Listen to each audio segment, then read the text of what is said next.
Well, I'm John M. Dooley Jr. I'm 96 years old. I'm a Marine Corps veteran of World War II. I enlisted right after high school when I was 17 and a half. When I enlisted in the Marine Corps, and I was interviewed by a sergeant the way they do everybody coming in at Parris Island in South Carolina. He asked me whether or not I ever had a job, and I said, yes, I do. And he said, where? And I said, Colts Patent Firearms in Hartford, Connecticut. And he said, what did you do? I said, I assembled machine guns. So he said, well, I guess we know where we're going to put you then after your boot camp.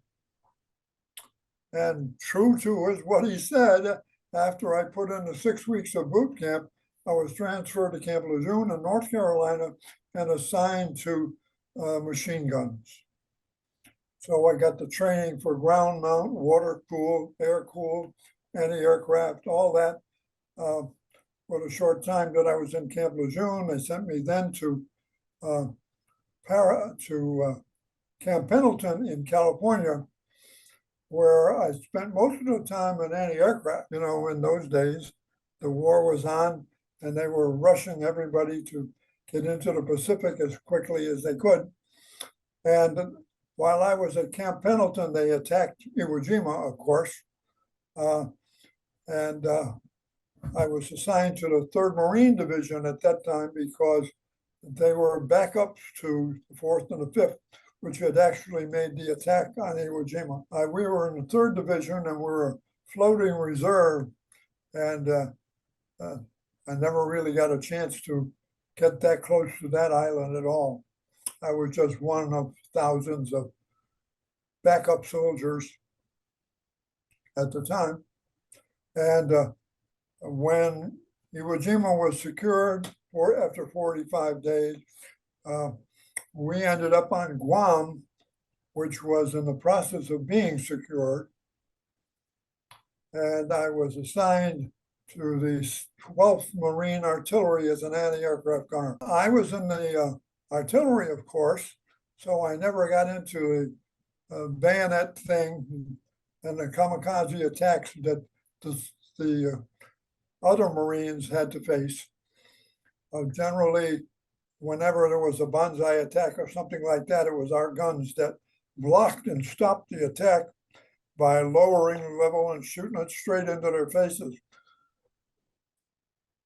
And then, of course, we carried on what they called as a moving barrage, which is the anti-aircraft dropped the shells immediately in front of the Japanese, and then our infantry, the Marine foot soldiers, took over from there. Well, it was kind of close. I was aboard ship, of course, and because I was trained in anti-aircraft, they assigned several of us who had that training to the Navy gun tubs, which are steel 12-foot pieces on the decks. I had 2 fore and 2 aft, and their anti-aircraft weapons were inside.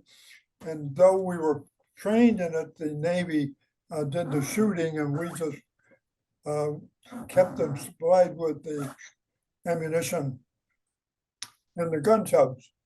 So I was, all the time we were aboard ship from the States to Guam, I was generally with the Navy more than the Marines because I was with the anti-aircraft.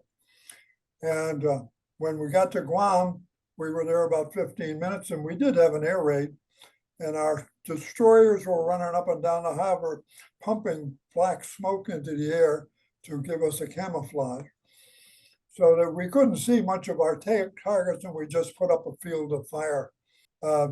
We couldn't see much because it was all black, because of the camouflage the destroyers were providing.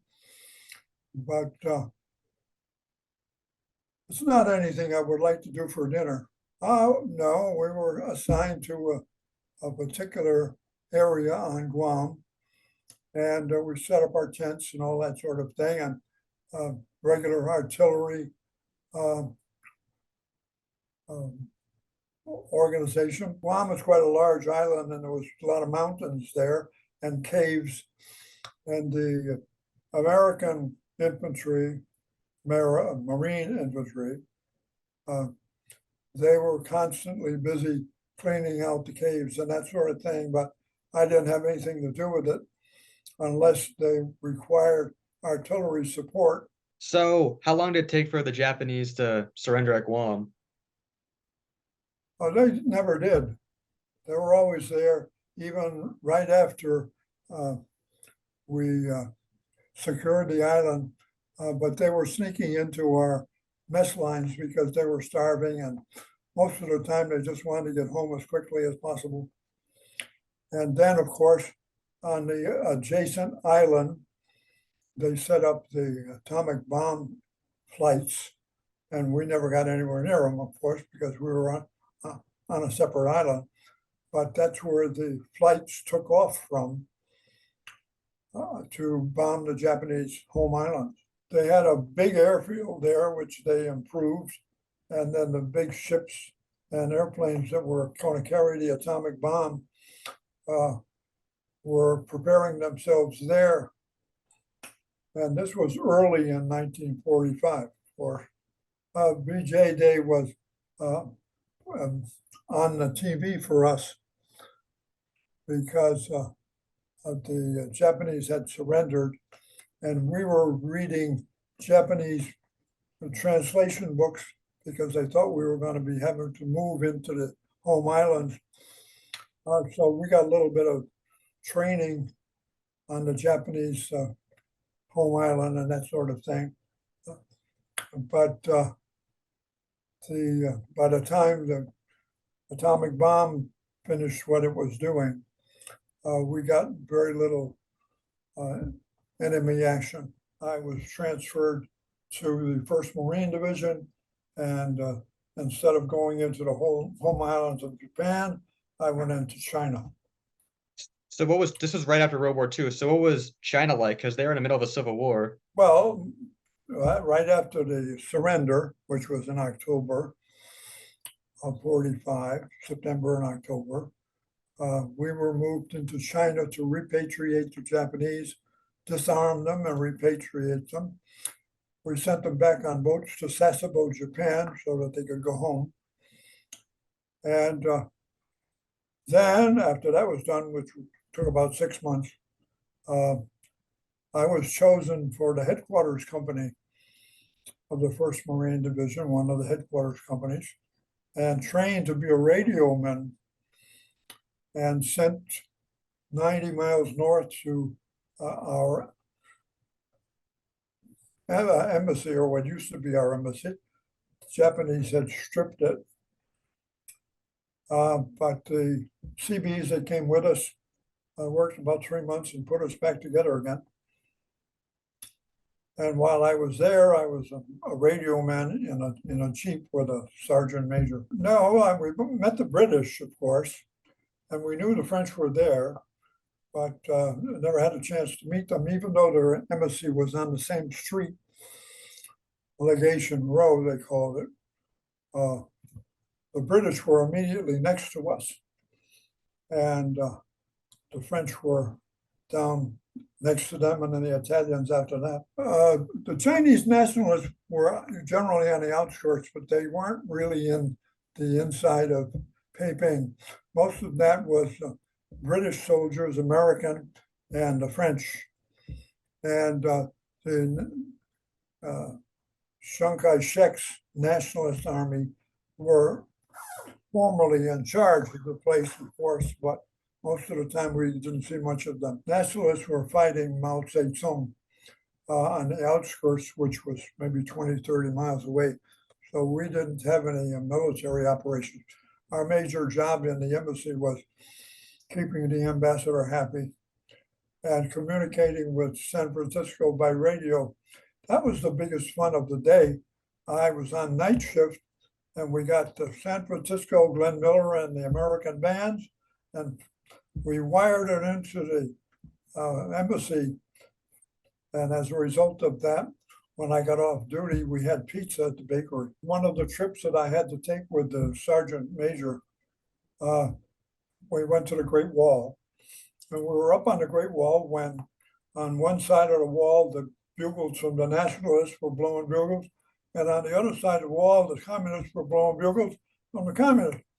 And we happened to, one night when a train pulled up, we happened to see the Communist come through the gate and shake hands with the Nationalists and swap a few goodies from the trains, all of which was totally never happened. Because, black markets are not put in the newspapers. Well, the embassy was pretty rugged duty because it was a mess at first, but after the Seabees kind of put it back together and the ambassador showed up, it was all dress blues then. What was the ambassador like, and what was his name? I think it was Forrestal, but I'm not altogether sure. It's a long time ago.